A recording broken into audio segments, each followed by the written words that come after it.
Well, the other thing I saw this week, Gallup have released their latest State of the Workplace report. They do it every year. Came out a couple of weeks ago. Makes for some pretty grim reading, not going to lie. And also a resurgence of a term we first reported on all the way back in 2022 in one of our very first episodes, actually, quiet quitting. So the latest Gallup report shows that a significant number of UK workers are quiet quitting, which means just doing what you're contracted to do in your job, which you may also know as being employees being disengaged.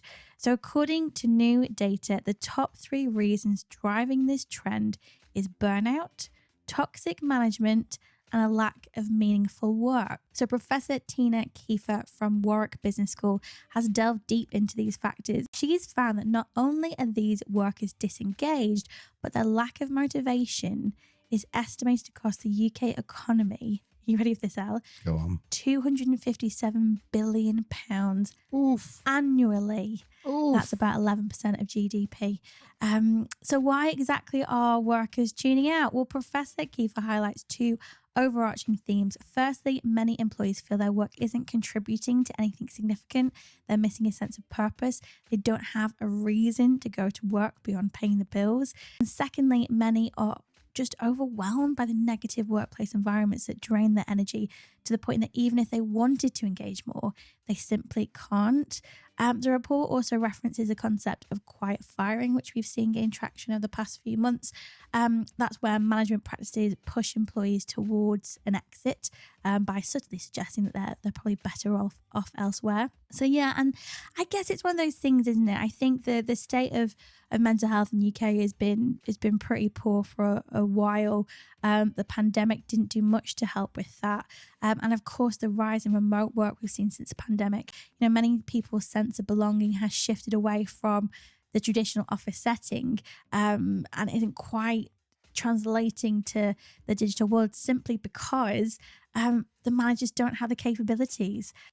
So yeah, and also very sad making statistic that Professor Kiefer points out, workers in the UK now rank 33rd out of 38 in European countries for employee engagement.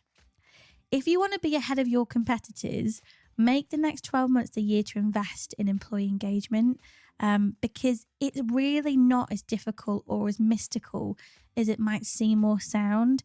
There are very basic things you can provide your employees that are going to help them feel this sense of meaning and belonging. It really isn't anything that you need to even throw that much money at. And of course, if you do one thing, train your managers.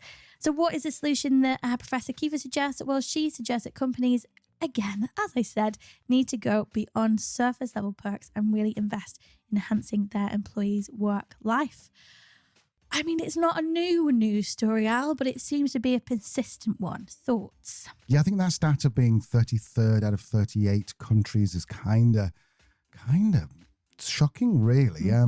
You'd think on paper the UK would be the best place to work because, you know, there's usually great companies, there's innovation, you've got Uber Eats, you've got Amazon can deliver anything within an hour, all that kind of thing. It just goes to show that actually the core necessities of a decent workplace is, like you said before, the reason. Why are you doing what you're doing? Are you in the right role? I'm going through the RX7. If you are looking to invest in, there we go, shameless plug. If you are looking to invest in engagement and recruitment over the next 12 months, like Leanne suggests, then there is something called the RX7 method, which we do with select private clients at the moment, but we are opening it up. So if you're interested in that, check the show notes, you can get in touch and we'll talk about it there.